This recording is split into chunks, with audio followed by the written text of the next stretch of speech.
Bismillahirrahmanirrahim. Assalamualaikum warahmatullahi wabarakatuh. Bihamdillahi wassalatu wassalamu ala rasulillah wa ala alihi wa sahbihi wa mawalah wa la hawla wa la quwata illa billahi wa ba'du. Qala Allahu azza wa jalla ya ayyuhalladzina amanu taqullaha haqqa tuqatih wa la tamutunna illa wa antum muslimun. Wa qala sallallahu alaihi wasallam man salaka tariqan yaltamisu fihi ilma sahhalallahu bihi tariqan ilal jannah. Amma ba'du. Ma'asyiral muslimin yang dimuliakan Allah subhanahu wa ta'ala, alhamdulillah di malam hari ini kembali kita bisa dipertemukan lewat media sebagaimana kita dipertemukan Allah lewat media ini di dunia. Semoga Allah subhanahu wa ta'ala juga pertemukan kita di surganya kelak, amin ya rabbal alamin.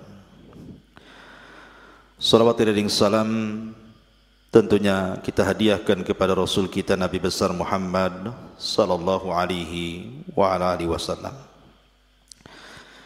Tema yang kita akan bahas di malam hari ini adalah hewan yang diciptakan oleh Allah subhanahu wa ta'ala dari syaitan, dari jin, tetapi boleh dimakan oleh manusia. Hewan apa ini? Apakah betul ada hewan yang diciptakan dari syaitan? Apakah ini sebuah fakta atau hakikat? Kalau memang ini bukan sebuah fakta tapi sebuah khurafat, kenapa pula kemudian Nabi SAW mengisyaratkan bahwa ada hewan yang diciptakan dari syaitan? Tapi kalau memang ini adalah tidak benar, lalu bagaimana menyikapi hadis Nabi SAW yang saya akan baca? Dan hewan apa yang dimaksud bahwa ada hewan tercipta dari syaitan ini? Dan bagaimana pandangan para ulama tentang hewan ini? Ma'asyiral muslimin yang dimuliakan Allah azza wa jalla, karena ada hadis dari sahabat Bara bin Azib radhiyallahu anhu. Qala, dia mengatakan, su'ilan Nabi sallallahu alaihi wasallam 'anis salati fi mabarikil ibili.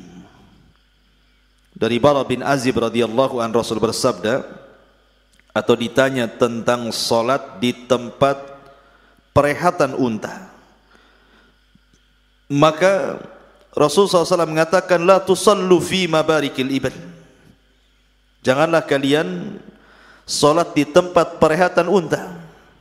Kemudian Rasul mengatakan, fa innaha minasyayatin, karena unta itu dari syaitan. Dan dalam riwayat yang lain, karena unta itu khalaqahallahu minasyayatin, diciptakan Allah dari syaitan. Baik, bagaimana pandangan ulama? Karena ada yang mengatakan bahwa unta itu satu-satunya binatang dari sekian banyak binatang yang aneh sendiri, diciptakan dari syaitan. Adapun binatang-binatang yang lain tentu berdasarkan keumuman firman Allah subhanahu wa ta'ala tentang penciptaan manusia dan juga hewan sama dari air, maksudnya dari sperma, kecuali Adam memang asal penciptanya dari tanah.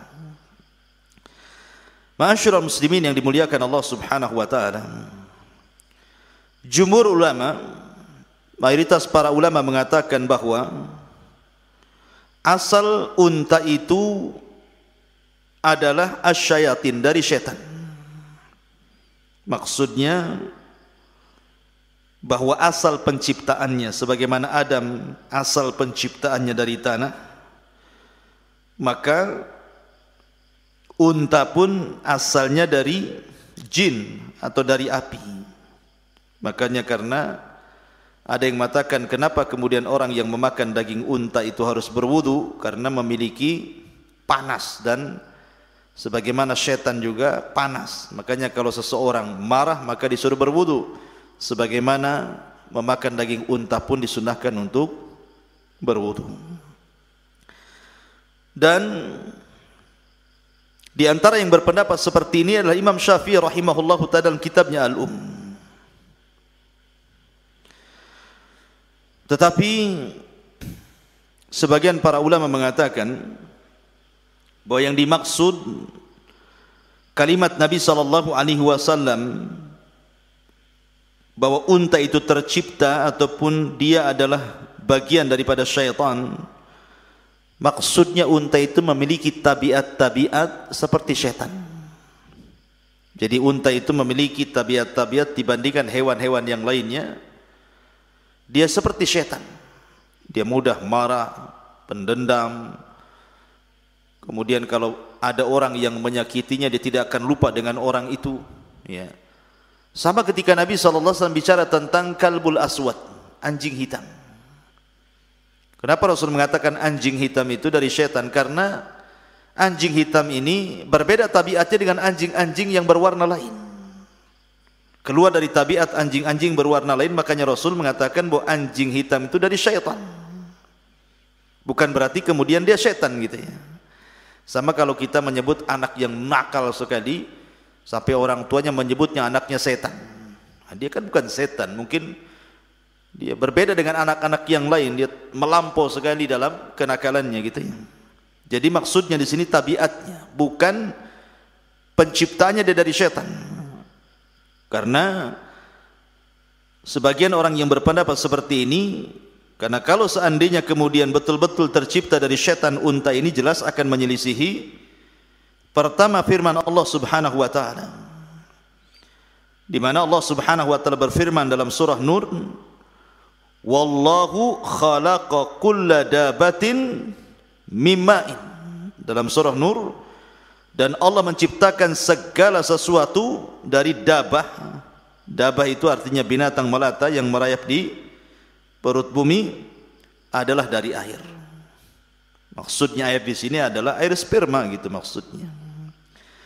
Kemudian juga orang yang menolak bahwa setan itu unta itu tercipta dari setan, karena tidak ada ceritanya setan melahirkan unta atau unta melahirkan setan. Sehingga tidak mungkin kemudian dikatakan unta itu lahir dari syaitan. Yang ketiga, karena mustahil kalau unta itu dari syaitan, kenapa Nabi SAW pernah solat di atas unta dan pernah menjadikan sutrah bagi Nabi SAW, bahkan pernah khutbah ketika haji dan umrah di atas unta. Bagaimana pula kemudian dia dari syaitan? Sementara kalau seseorang lewat di depan orang solat saja, kemudian kita disuruh menghalaunya, kalau dia memaksa maka kita boleh menyerang dia karena dia adalah syaitan gitu ya. Kenapa Nabi SAW kalau memang unta dari syaitan, kenapa pula solat menghadap unta gitu? Padahal kalau seandainya unta itu adalah syaitan, maka dari sini menunjukkan bahwa yang dimaksud unta itu dari syaitan artinya tabiatnya seperti tabiat syaitan. Ia berbeda dengan tabiat-tabiat binatang yang lainnya. Wallahu a'lam. Ma'asyiral muslimin yang dimuliakan Allah Subhanahu wa taala, dan kita tahu bahwa secara umum bahwa binatang itu lebih dahulu diciptakan dibandingkan manusia. Dan itu berdasarkan hadis Nabi sallallahu alaihi wasallam, khalaqallahu azza wa jal at-turbata yawma as-sabti wa khalaqa fiha al-jibala yawmal ahadi wa khalaqa asy-syajara yawmal itsnaini wa khalaqa al-maqruh yawmal thulatha wa khalaqa an-nur yawmal arbi'a wa batha fiha ad-dawab yaumal khamis wa khalaqa Adam alaihi salam ba'dal asri min yaumil jum'ah fi akhiril khalqi fi akhiri sa'atin min sa'atil jum'ati fima bainal asri ilal laili. Allah Subhanahu wa taala menciptakan tanah pada hari Sabtu, menciptakan gunung di hari Ahad, menciptakan pepohonan di hari Senin, menciptakan hal-hal yang dibenci keburukan di hari Selasa, menciptakan cahaya di hari Rabu, mengembangbiakkan hewan-hewan di hari Kamis, menciptakan Adam setelah asar di hari Jumat pada akhir ciptaan di saat akhir hari Jumat antara asar sampai malam. Sini menunjukkan bahwa binatang lebih dulu dibandingkan penciptaan manusia. Ma'asyiral muslimin yang dimuliakan Allah Subhanahu wa taala. Lalu apa hikmahnya? Kenapa Allah menciptakan hewan itu? Maka kita lihat dalam beberapa ayat dalam Al-Quran, di antaranya Allah sebutkan dalam surah An-Nahl ayat 1, 2 dan juga ayat 3. Allah mengatakan wal khayla wal bighala wal hamira litarkabuha wa zina wa yakhluqu ma la ta'lamun. Dan dia telah menciptakan kuda, bighal dan keledai agar kamu menungganginya dan menjadikannya perhiasan, dan Allah menciptakan apa yang kamu tidak ketahui. Artinya bahwa di antara faedah Allah menciptakan binatang itu supaya kita bisa menggunakannya untuk jadikan tunggangan, berjalan ke sana kemari. Dulu belum ada mobil, orang pakai kuda, pakai unta. Atau mungkin zina, perhiasan. Orang suka burung, ditempel, dikurung, dilihat warnanya, kemudian suaranya dan begitu seterusnya. Kemudian juga Allah mengatakan wal an'am khalaqaha lakum fiha dif'un wa manafi'un wa minha ta'kulun. Dan hewan ternak telah diciptakannya untuk kamu, padanya ada bulu yang bisa menghangatkan kamu. Dulu kulit binatang untuk jaket gitu ya, supaya hangat badan kita. Kemudian juga berbagai macam manfaat. Dan sebagiannya kamu makan. Kita bisa makan dari binatang itu.